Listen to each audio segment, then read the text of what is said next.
Hey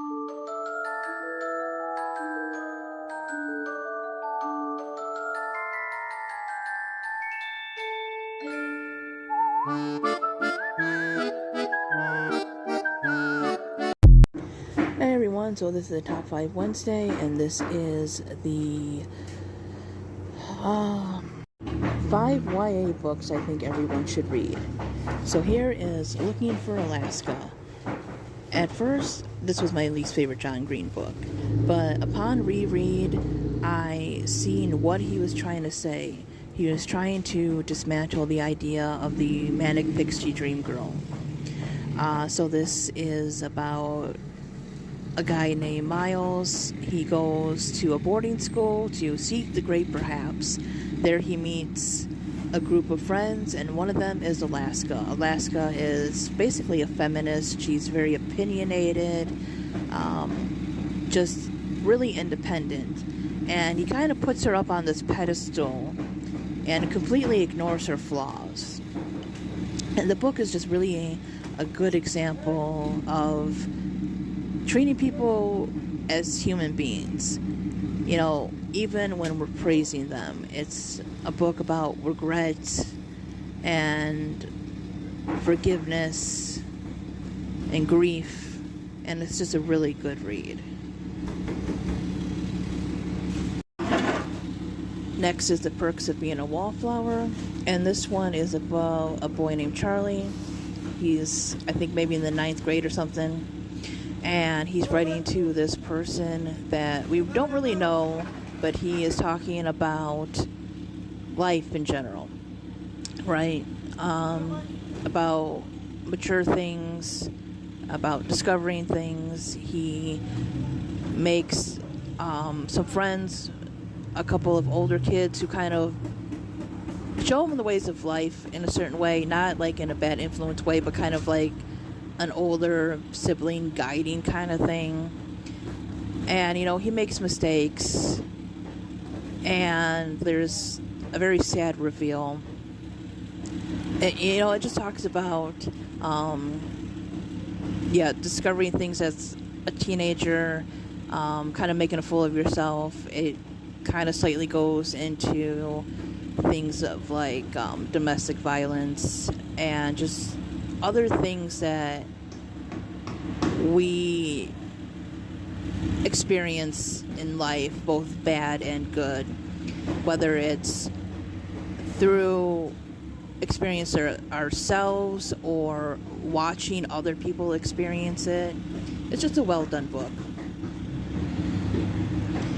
The Ballad of Songbirds and Snakes. So at first this was my least favorite, and it still kind of is in a way, but I appreciated it a lot more upon my third read.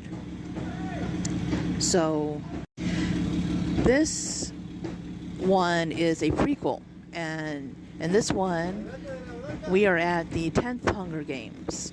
Snow, or Coriolanus, who becomes President Snow, is 18 years old.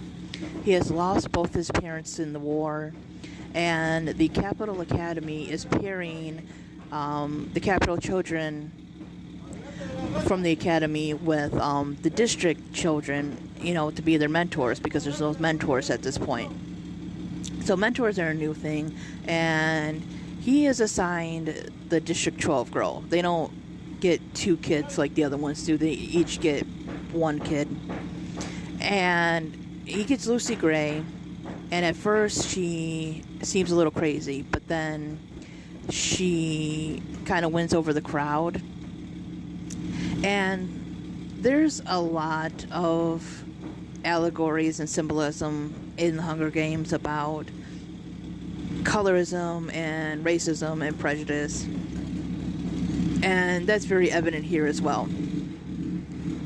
Many people believe that Lucy Gray and her band, or her people called the Covey, are heavily based off of cultures like the Romani, because they are travelers and other things. And so she's not really from District 12, and he kind of keeps telling himself that she's different and everything. Snow in this book and in the original trilogy is basically an allegory for a white supremacist, a white nationalist. To him, Lucy Gray is, as many a racist would say, one of the good ones, right? And you have these Hunger Games that the Capitol is making these people do, and he doesn't really question any of it. I mean, that's obvious, from the trilogy and everything. But he has this strong sense of not, like, patriotism, but, like, just straight up, like, nationalism, like, almost Nazi Germany kind of brainwashed nationalism, It's, they can do these horrible things to people, but because they are the capital, it is okay. For some reason, it is right.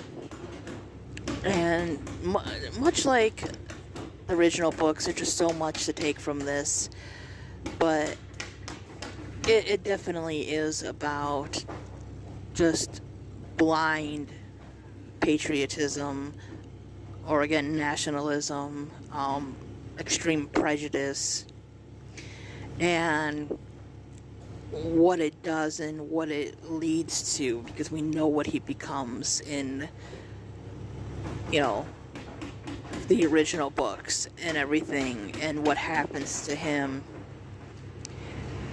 And again, he's kind of an annoying character, but he's written that way. He's written as the woe is me, I know everything else is bad for so many other people, but I'm this, so I should come first. It's okay for me to do this because I'm this or that kind of thing.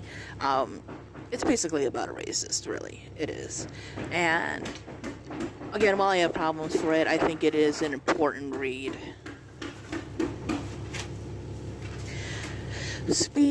Oh boy, this book originally made me so mad because I was so mad at her friends. So, this is about a girl named Melinda who goes to a party. She ends up going off with a guy, and things happen, and she ends up calling the cops on the party, and then everybody hates her. And so yeah, basically all her friends are mad at her and everything. And I read this when I was an adult, but still a few years younger than I am now, and I just remember being so mad at her friends and everything. And this one really is just an important thing about speaking up about the things that happen to you, about stopping and listening to your friends, your family, and all that other stuff. It is a slow-moving book, but it is well-written and deep, and it became one of my absolute favorite books.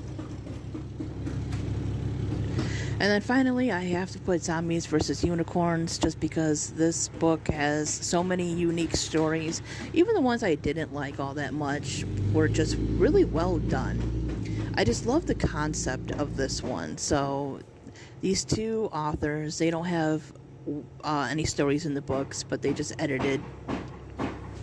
They were trying to decide what was the better, like, mythological creature, zombies or unicorns. And so I can't even remember how many stories are in there, maybe 10 each or something like that, but it goes like unicorn zombie, like in that kind of pattern. And there's just so many unique takes on zombies or unicorns. There are humorous ones with unicorns, and there's one about where unicorns are kind of like venomous creatures. And then there's one where it's more or less people that are the bad ones than the zombies. My favorite story in there is Bougainvillea. I'm pretty sure I pronounced that right.